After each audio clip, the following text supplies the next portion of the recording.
Hey everyone, Mr. Sujano here. In today's video, I'm going to talk about the latest Nintendo news about Metroid Prime 4. Let's get started. So Nintendo announced today on their Twitter and on their YouTube channel that Metroid Prime 4 is having some issues. Nintendo's not happy at all with the way development has gone for this game, and as such, what they've done is completely scrap the project. Now, this doesn't mean they're quitting forever. They're just starting again. And they've enlisted Retro Studios to take over development for the game. So this is both good and bad. There are a lot of mixed opinions out there, but quite a few people are supporting it. If we take a look at Nintendo's tweet here, it does share the link to the YouTube video, and I'll leave the link to the Twitter and the YouTube video in the description of this video so you can quickly head over there. Now, if we scroll down here, we can see some of the top comments.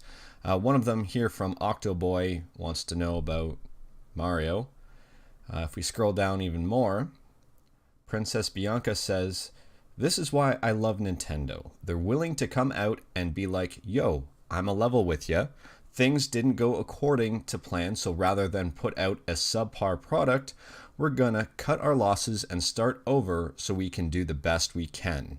Such honesty is refreshing." And the comment after that one, meanwhile at Bethesda, EA Activision rips off and offends their entire fan base by lack of awareness or in-depth announcements. Pleased to announce we'll be breaking our games even more, and please buy our season pass and in-game currency. Keep scrolling here. A delayed game is eventually good, but a rushed game is forever bad. I agree with that one. And here are two comments that I would really like to highlight. This one by Rain. "Now this is how you treat customers. Transparency and sincerity." And then right underneath it, "Thank you for being honest with us, Nintendo." And this last comment, because you'll end up seeing the theme here. "Hate to see the development being completely restarted, but love that Retro Studios is working on the game. Although it's refreshing to see a company being honest with its fans. Thank you for the update, Nintendo." And if you're wondering who Retro Studios are and why Nintendo would hand the reins of the entire game over to them, well, it's pretty simple once you take a look at the studio. So Retro Studios has been around for a little over 20 years here, and they've developed some heavy hitters in their time. I'm going to scroll down here. You can see games developed. The original Metroid Prime for GameCube back in 2002, Metroid Prime 2 Echoes, Metroid Prime 3 Corruption, Metroid Prime Trilogy, Donkey Kong Country Returns, Mario Kart 7, Donkey Kong Country Returns 3D, Donkey Kong Country Tropical Freeze, and now Metroid Prime 4. So essentially, these guys have developed a lot of very heavy hitters and are very familiar with the Metroid Prime series. And yes, there is a very big difference between developing a game back in 2002 and developing a game for a modern platform. However, they developed Donkey Kong Country Tropical Freeze, which in my opinion is an extremely underrated game. Tropical Freeze is a really, really good game, and I thoroughly enjoyed it. So the fact that these guys are getting Metroid Prime 4 is really good news. So we've learned a lot about Nintendo today, and I would like to highlight a couple things. Firstly, a lot of these comments are positive. A lot of people completely understand what Nintendo's doing here.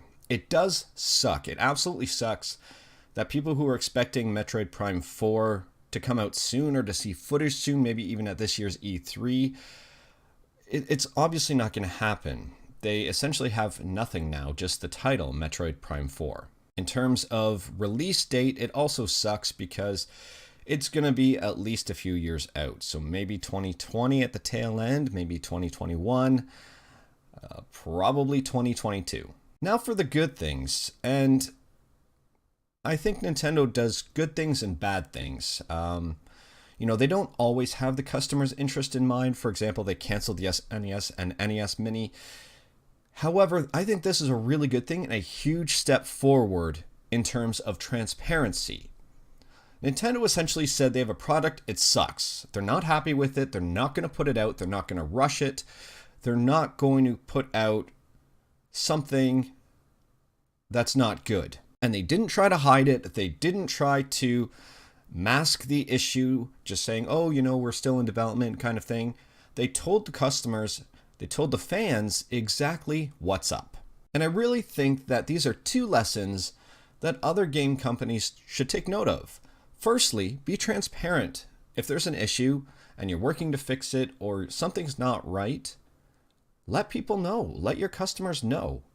Because when it comes down to it, if you put out something that's not great, they're going to find out. And that leads me to the second great thing. If it's not great, don't put it out. There have been so many games that have come out and shipped broken, need massive either day one patches or a patch a month later. By then, it's already killed momentum on the game, killed excitement, and sometimes the game doesn't fully recover. To further this, we can take a look at Nintendo's stock rate here. Now, I'm not going to come out and say I'm a Nintendo stock expert. I don't follow it that closely. But with the news today, if it was taken negatively, it should affect share prices. But if we take a look, it's remained relatively stable. There is no huge stock crash. There's nothing like that. So this news really didn't hurt Nintendo at all. So that's about all I have today. Basically, Nintendo came out with news that wasn't so great on the surface, but when you dig into it, it's actually really good. They're admitting their faults, they want to put out a quality game, and they're letting us know. So let me know what you think about this news in the comments below. I'm curious, I say this in a lot of my videos, but it's true. I'm really curious on what you have to think and say about it. If you liked the video, leave a like. If you didn't like the video, leave a like. Hit that subscribe button, check out my other videos. Thank you everyone, take care.